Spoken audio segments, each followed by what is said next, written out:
Welcome to Sci-Chat Mindset. In today's video, we'll explore complementary DNA, or cDNA. cDNA is synthesized from RNA and is essential for studying gene expression, creating genetic libraries, and performing PCR-based experiments.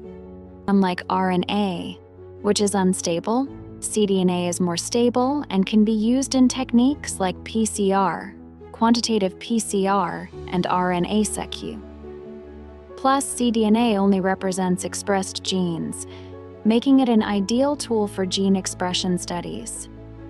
To synthesize cDNA, you'll need a few key components: your RNA sample, primers like Oligo DT, PolyA or Random Hexamers, reverse transcriptase, and a mixture of nucleotides, or dNTPs, in a buffer solution. Choosing the right primer is critical.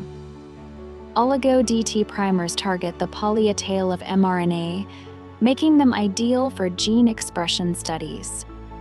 PolyA primers are useful for polyadenylated RNA, while random hexamers bind to random RNA regions, generating more comprehensive cDNA.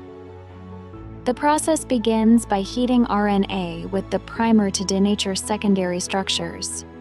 Next, reverse transcriptase and dNTPs are added to synthesize cDNA at 42 degrees Celsius. Finally, the reaction is stopped, and your cDNA is ready for downstream applications. Let's walk through the practical steps. First, mix your RNA and primer and heat it to 65 degrees to anneal. Then, add reverse transcriptase, nucleotides, and buffer.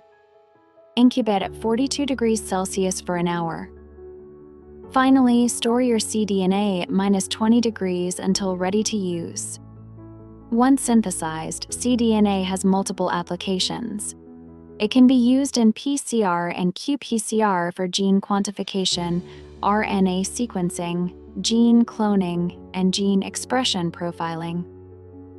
That's it for today's video on cDNA synthesis and extraction.